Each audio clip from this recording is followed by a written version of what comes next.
ஷேய் Bairstow எல்லாம் கேட்டுக்கோ.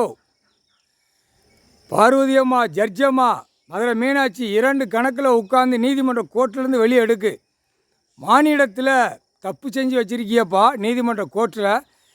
இதெல்லாம் எவ்வளோ பெரிய தப்பு. உள்ள ஆன்லைனில் கணக்கு ஏற்றிக்கிட்டே இருக்கான் தப்பு செய்கிறவனை பூரா. அப்போ என்ன ஏதுன்னு ஒவ்வொரு நீதிமன்றமாக உட்காந்து இவ்வளோ கேஸ் வருது. இது என்ன அர்த்தம்? இவ்வளோ கணக்கு அவர் கொடுத்துட்டாரு, கணக்கு எடுத்து கொடுத்துட்டாரு. அப்போ அந்த கணக்கை பார்க்காம அது இருக்கிறது நல்லதுங்காரு. கோர்ட்டில் நீதிமன்றத்துக்கு நம்ம கணக்கை விட்டுருவோம். அவர் எடுக்காங்களா எடுக்கலையாங்கிற பார்ப்பார். கடவுளில் அவர் உலகத்தை ஆளுத கடவுள். உலகத்தை நீதிமன்றத்தை கணக்கை பிடிக்கிறது கடவுள். உலகத்தை நடத்தி தண்டனை கொடுக்கறது இனிமேத்தான் கடவுள் நீதிமன்றத்திலேருந்து தண்டனை கொடுப்பார். நீதி, நியாயம், தர்மம் 3 பட்டை. 3 பட்டையில் நெத்தியில் விகுதி அடித்து வராரா, அதுதான் நீதி, நியாயம், தர்மம். நீதியை அழிச்சிட்டா கோர்ட்டிலேருந்து வெளியில் மானிட பிறவி விவசாய மன்றம் வரைக்கும் அழிச்சு வச்சுட்டான். புரியுதா? நியாயத்தை அழிச்சு வச்சுருக்கான்.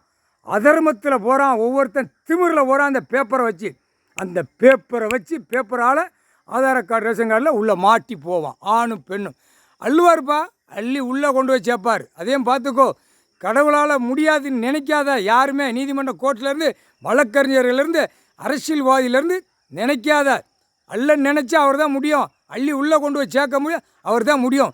பூரா ரோட்டுக்காடு எல்லாம் அனைத்தும் பூமி விவசாயம் பண்ணுற பூமியை பாழாக்கி வச்சுருக்கான். நீதிமன்ற கோர்ட்டிலேருந்து பார்க்கணும் என்ன காரணம், எது காரணம். இராணுவத்தை கூப்பிடு.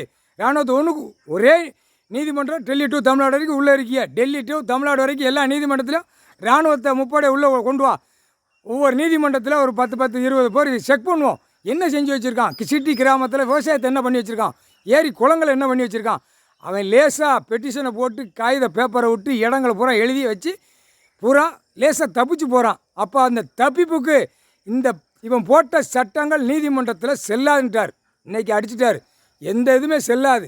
தப்பு செஞ்சு வச்சுருக்கான். அத்தனை பெட்டிஷன் கணக்கு நீதிமன்றம் வழக்காடுறத இராணுவத்தை வச்சு எடுப்பார். முக்கால் சத்தியம்ப்பா. கொற்றார் பூராமே புரிஞ்சுக்கோங்கப்பா.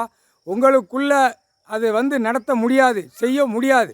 இராணுவத்தை உள்ளே கொண்டு வர முடியாது. சட்டத்தில் இருக்குது. தப்புக்கு மேலே அதிகமாக இருந்தால் இராணுவம் உள்ளே கொண்டு வரதுக்கு சட்டத்தில் உள்ளே இருக்குது. அதையே தகுத்து அடித்து முடிச்சிட்டியே. இப்போ அவர் தோண்டி வெளியே எடுக்கார். கணக்கு விடமாட்டார். முக்கால்